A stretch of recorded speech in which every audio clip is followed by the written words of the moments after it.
Hi everyone, it's Elizabeth here. So I wanted to do this video for those who believe in God or the divine or source creator, whatever you want to call it. I just want to talk a little bit about 7 ways that God protects you.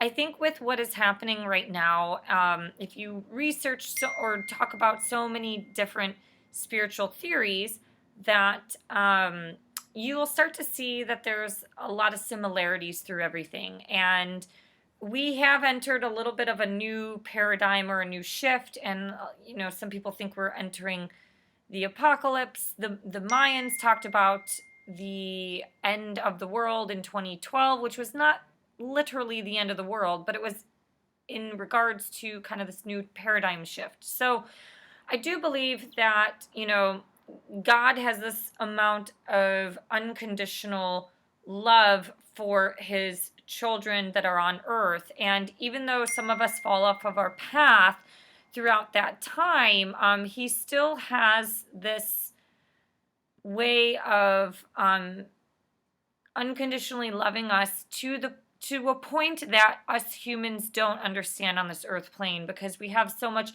judgment and guilt and shame and so many life experiences that make us experience a drastic difference between love and hate, and the energy that sits in between the two areas. But I do believe he has your best interest at heart.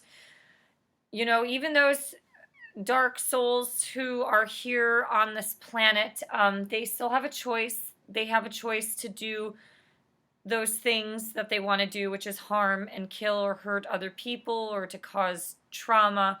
They have a choice to make a change or to get help and seek help and heal and evolve their soul. That's the one thing that we're here to do. But in regards to the point of this video, here are 7 ways that God protects you. And I'm going to share sometimes some examples that are in my that have happened in my life, but also in other people. One is that he provides. I don't think that God is a genie that is just going to give you endless amounts of abundance and things like that, that you seek and crave from the material world. We all have to survive in this life through money and or receiving some form of resources from other people in order to survive. Maslow's hierarchy of needs are very real. But he will provide for you in ways that are not always normal and common. So before I moved to Germany, my ex-husband moved there a little bit 3 months earlier before I was about to move. And I was tight on money at that time. And I remember just saying, like, we loved going to the movies. And I remember just saying, like, God, I wish I just had an extra $20 or something like that so I can take him out to a movie one more time before he moves to Europe. And this one, as I was thinking this, I got off a different bus stop and I walked a different route to work that I normally don't walk. I walked through the back lot. And I saw something flying across the parking lot, and I looked down and I was like, holy shit, it was a $20 bill. And I was just so astounded. I was like, oh my God. So in some way, God provides. I feel like if you're doing the work and you're living a whole and healthy life, he is going to provide for you. He's going to have your back. The second way is that he moves you. He moves you through protection. I've had this happen so many times. I'll share a couple quick examples. I work at a senior home that is primarily resided with Jewish people. And one lady told me about, she and her mother were German Jews back in the 30s and 40s. And obviously they were trying to escape Germany before World War II to come to America. Her and her mother were on a boat, and the call announcement on the boat said, for her and her mother to please come to the front of the ship. They got kicked off the boat. They were the only 2 names that got kicked off the boat. They were freaking out. They did not understand why. Lo and behold, they find out in the news that that boat sunk in the ocean on its way to America. Astounded, they obviously got on another boat and came to America. I mean, she's alive now. She's in her 90s still, but That's an amazing story. I remember when I was living in Europe, I fought tooth and nail with my ex. I was like, I don't want to go to Romania. I'm like, look, we're leaving Europe in 6 weeks. I just want to enjoy the last bit of Germany before moving home. Fought him tooth and nail to go to Bucharest in Germany, and then we ended up going. We ended up having a great day at Dracula's castle and experiencing Transylvania. Come back to the hotel. We never owned a TV at the time. So we just turned on CNN and it said Hanover, Germany is under a terrorist threat attack. Like Angela Merkel, her plane flew around. I just started crying because as this happened, a week or two after the Bataclan in Paris, my family and friends were like, if this gets bad, maybe you should consider coming to America. And I was like, look, if this stuff happens, it's going to happen in Berlin. It's going to happen in a big city. Lo and behold, it happened in Little Hanover while we were in Romania. How amazing is that God moves you in those type of ways? So that in itself, I believed in the protection of God because I realized that it could have been us that would have been at that train station or at that soccer field with the potential of being harmed. The third way that God protects you is that he works on you. He will send you people or trials and tribulations, tests, whatever you want to call it, to see if you will continue on the path forward in life, to be grown and evolved in your soul and in your ego. And he will work on you through those hardships to see, are you going to choose the path to move forward, or are you going to stay stuck in the same situation that you're in? The number three and the third and the fourth point kind of go hand in hand. So the fourth point is that he builds your character. Building the character is highly essential throughout your path and growth in life. And that is a form of protection because it is so easy to get caught up in the rat races of everything today, of social media. And it's really easy to get caught up in the herd mentality. One person starts using the term or a term, and then everyone's going to start using the term. For example, I did not know what a Karen was until like 2 or 3 days ago, until I researched it. And then all of a sudden, everybody is just labeling and calling, white women Karens. And so that's kind of a herd mentality, is just pointing a finger and labeling and guilting and shaming people. So when you have your character built up, you can see things from a higher point of view that comes from a place of wisdom. And that trickles into the fifth point that I want to make, is that God protects you by making you wiser.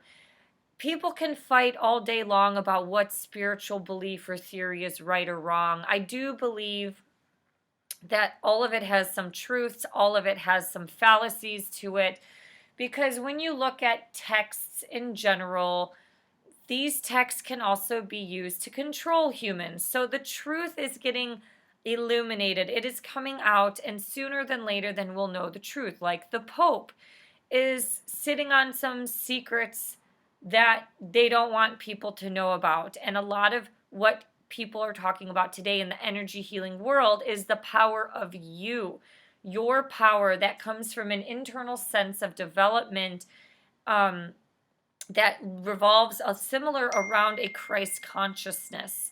So you can become like Christ, and that is powerful. And that love and that unconditional sense of healing and love that he had for other people allowed us to, or is more powerful because the power is controlled with us within that navel chakra area. The navel chakra is really fascinating because that is the source of life. That's your power. Think about a baby who is being fed and nourished through the umbilical cord. It's all going through the power center. The Japanese, they stab themselves in the hara in old ancient times because that is your life source. That's your energy center. The visceral part of the body is very, very important. So God will make you wiser by, putting certain people in your life or recommending certain YouTube videos online. That is, he will move and plant things in your life to grow and evolve your character that will make you wiser. And that is what we need. We need wisdom on this planet. We don't need any more intellectual stimulus that's going to lead us to these causes or these debates that cause such turmoil between people and disagreements. When you become wiser, you accept that certain things are the way that they are, or that some facts are the way that they are. And when you can see things from a wiser perspective, you remove yourself from the toxicity of the herd mentality that is out there fighting and pointing fingers and blaming one another for everything that's gone wrong in humanity. And when you become wiser, you tend to take your own self accountability to evolve your life. And that leads into the sixth point of God protects you by giving you space to heal. Whatever space you need to heal in your life is up to you. I've chosen to heal my life mainly through traveling. Various places around the globe that I've been to, I feel like I've picked up pieces of my soul. When I walked up to the Pantheon in Greece, like it was an enormous feat for me to get to the Pantheon in Greece. I'm not going to explain that story, but at some point I had to realize on the first day of me going there, I couldn't get there. Everything was going wrong. The ticket booth wasn't working. The train broke down. Nobody could give me directions. I was like, all right, this is like a sign to get back to my hotel. And I tried again the next day. And when I went up there, chills flooded my body and I bursted out in tears. And I screamed, I'm home. And like there was a piece of the soul that was getting worked on and evolved and becoming wiser. So not everybody has that opportunity to do that. I've chosen to live minimally and save money in my life to be able to evolve that part of me. Now, what we can do at home is some people can choose the space to heal through yoga or meditation, seeking counseling from their church or their pastors. There's so many different things that you can do at home to give you the space to heal. Coronavirus was such an opportunity for people to heal. They weren't showing up to work. They weren't allowed to work. We had months to spend developing ourselves. And what do most people do? They piss away their time behind Netflix and bullshitting on social media. This was a time to take yourself to heal whatever trauma is happening in your body. The seventh way that God protects you is He allows you to see through the smoke screen and become selfless in your desires, just like Christ and Jesus did. He was not tempted after walking in that desert for 40 days and 40 nights. He could have been handed the entire world, and he chose not to do that because he knew the greater involvement and his mission on this life was much greater than him. When you obtain that selfless desire, you stop looking at the importance of life, and I'm sorry for all the beeping. I've turned my phone off. I don't know why iMessenger keeps pulling up stuff on my thing, so I apologize for this video for it being distracting because it's distracting me. And I just removed it from my dock, so let's hope I get no more messages because my phone's on airplane mode. Anyways, when you become selfless in your desires, you do things because you care. You don't do it just because the Bible told you to do it, to make yourself look better. You don't do it for altruistic reasons, to plaster, all the good deeds that you do on social media. You do it because you become loving like a Gandhi, like Jesus did. Your soul mission is about service and it's not about the material gain. We live in a material world. I just think that there's balance. There's no shame or guilt that should be there about enjoying some things I enjoy vintage things. What's the difference between that versus somebody that's enjoying a car?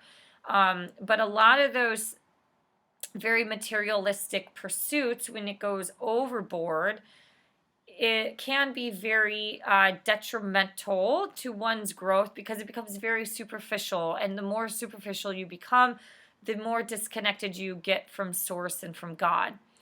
So, these are 7 ways that God protects you. I really hope that this sheds some light into your life and helps you walk further on your path to evolvement. And it's really easy to get caught up in the rat race of what's happening today. But when you become more evolved and spiritual, you see how the people are trying to divide us, and that's not what we want to happen. Um, so thank you for liking, sharing, and subscribing. I hope you have a great rest of your day and have a good one. Talk to you next time. Bye.